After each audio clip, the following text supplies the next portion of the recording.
ಮುಸ್ಲಿಮರ ಮಧ್ಯೆ ಒಡಕು ತರುತ್ತಿರುವವರಿಗೆ ಈ ಚುನಾವಣೆಯಲ್ಲಿ ತಕ್ಕ ಪಾಠ ಕಲಿಸಬೇಕು. ಚಿತ್ರನಟ ದುನಿಯಾ ವಿಜಯ್. ಸೊರಬ. ಸ್ವತಂತ್ರ ಬಂದಾಗಿನಿಂದ ಹಿಂದೂ ಮುಸ್ಲಿಂ ಎನ್ನದೇ ಎಲ್ಲರೂ ಒಂದಾಗಿ ಇದ್ದೆವು. ಆದರೆ ಇಂದು ಹಿಂದೂ ಮುಸ್ಲಿಮರ ಮಧ್ಯೆ ಒಡಕು ತರುತ್ತಿರುವವರಿಗೆ ಈ ಚುನಾವಣೆಯಲ್ಲಿ ತಕ್ಕ ಪಾಠ ಕಲಿಸಬೇಕು ಎಂದು ಚಿತ್ರನಟ ದುನಿಯಾ ವಿಜಯ್ ಹೇಳಿದರು. ಸೊರಬ ಪಟ್ಟಣದಲ್ಲಿ ಕಾಂಗ್ರೆಸ್ ಅಭ್ಯರ್ಥಿ ಗೀತಾ ಶಿವರಾಜ್ ಕುಮಾರ್ ಪರ ರೋಡ್ ಶೋ ನಡೆಸಿ ಮಾತನಾಡಿದ ಅವರು, ಅಪಪ್ರಚಾರ ಮಾಡುವುದು ಶತ್ರುವಿನ ಕೊನೆಯ ಅಸ್ತ್ರವಾಗಿದೆ. ಎಲ್ಲ ಜನಾಂಗದಲ್ಲಿ ಒಳ್ಳೆಯವರು ಇದ್ದಾರೆ, ಕೆಟ್ಟವರು ಸಹ ಇದ್ದಾರೆ. ಆದರೆ ಜಾತಿಗಳ ಮಧ್ಯೆ ಒಡಕು ತರುವುದು ಸರಿಯಲ್ಲ ಎಂದರು. ವರದಿ ಸಂದೀಪ್ ಯುವಲ್, ಸೊರಬ. ಪ್ರೀತಿಯ ಹೌದು, ಆದ್ರೆ ಸರಿ ಜಾಸ್ತಿ ಓಟ್ ಹಾಕ್ಬೇಕು. ಅದಕ್ಕೆ ಇಲ್ಲೆಲ್ಲ ಬಂದಾಗ ಇಲ್ಲಿ ಉರಿತಾ ಇರೋ ಒಂದೊಂದು ದೀಪನೂ ಹೇಳ್ತಾ ಇದೆ, ಇದು ದೊಡ್ಡ ಸಾಹೇಬರು ಕೊಟ್ಟಿರೋ ದೀಪಗಳು ಅಂತ. ಒಂದೊಂದು ಲೈಟು ಮಾತಾಡ್ತಾ ಇದ್ದಾವೆ.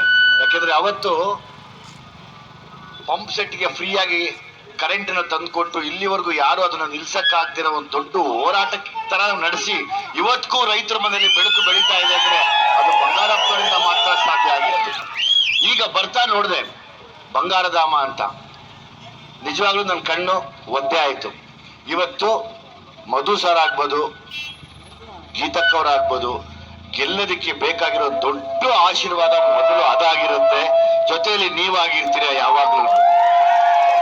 ಯಾಕೆಂದ್ರೆ ಈ ಒಂದು ತಾಯಿ ತಂದೆ ದೇವಸ್ಥಾನ ಏನ್ ಕಟ್ಟಿದ್ದಾರೆ, ದೇವಸ್ಥಾನ ಅದು ನಿಜವಾಗ್ಲೂ ಆ ಆಶೀರ್ವಾದ ಇರೋವರೆಗೂ ಗೀತಕ್ಕನಿಗೂ ಮಧು ಸಾರ್ಗೂ ಏನು ತೊಂದರೆ ಆಗಲ್ಲ, ಸೋಲ್ ಆಗೋದಿಲ್ಲ. ಯಾಕೆಂದ್ರೆ ಸುಮಾರು ಜನಕ್ಕೆ ಇವತ್ತು ನಾನು ನೋಡ್ತಾ ಬಂದೆ, ಸಾಮಾಜಿಕ ಜಾಲತಾಣದಲ್ಲಿ ಸಹಿಸಕ್ ಆಗ್ತಾ ಇಲ್ಲ.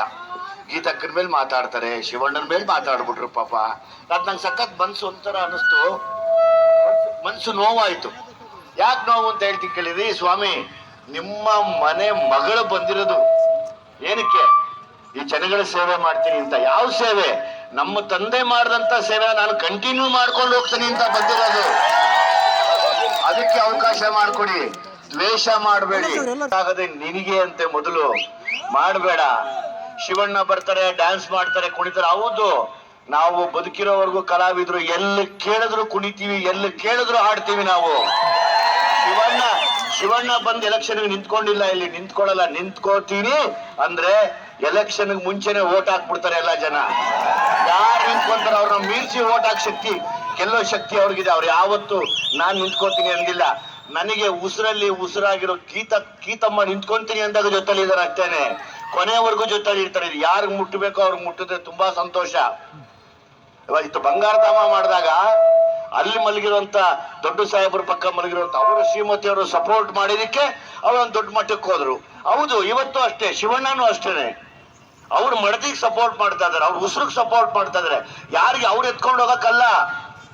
ರಾಜ್ಯನ ನೀನ್ ಕಾಯಿ ತಮ್ಮ ಅಂತ ಹೇಳಿ ಅಕ್ಕ ಮುಂದೆ ಹೋಗ್ತಾ ಇದಾರೆ. ಬಾ ದೇಶದ ಮುಂದೆ ನಾನ್ ಕಾಯ್ತೀನಿ ನಮ್ಮ ಜನಾನ ಅಂತ. ಅದಕ್ಕೆ ದ್ವೇಷ ಮಾಡಬೇಡಿ. ಯಾಕೆ? ಇದು ಗೆಲ್ತಾರೆ ಅಂತ ಗೊತ್ತಾದಾಗ ನುಂಗಕ್ಕಾಗದೆ ಇರೋ ತುತ್ತದು ಏನ್ ಮಾಡ್ತೀರಾ ಪಾಪ? ಬೇಡ. ನೀವು ಮಾಡೋ ಒಂದೊಂದು ದ್ವೇಷನು ಚಿಕ್ಕದಾಗಿ ತಗೊಳ್ಳೋಂತ ಪಾಯ್ಸನ್ ಅದು. ಯಾರು ನಾವು ದ್ವೇಷ ಮಾಡಕ್ ಶುರು ಮಾಡ್ತೀವೋ, ಯಾರ ಗೆಲುವನ್ನ ನಾವು ಸಹಿಸಲ್ವೋ, ಅವತ್ತು ನಮಗೆ ಶುರುವಾಗತ್ತೆ ನಮ್ದೇ ಕೊನೆಗಾಲ. ದಯವಿಟ್ಟು ಹಂಗ್ ಮಾಡಬೇಡಿ. ಎಲ್ಲರಿಗೂ ಒಳ್ಳೇದಾಗ್ಲಿ ಅಂತ ಬಯಸಿ ನಾವ್ ಹೇಳ್ತೀವಿ. ನೀವು ಗೆದ್ರೆ ನಿಮ್ಗೂ ಒಳ್ಳೇದಾಗ್ಲಿ, ನಾವು ಗೆದ್ರೆ ನಮ್ಮ ಜನಕ್ಕೆ ಒಳ್ಳೇದಾಗ್ಲಿ ಅಂತ ಕಾಯ್ತೀವಿ ನಾವು ಯಾವತ್ತೂ.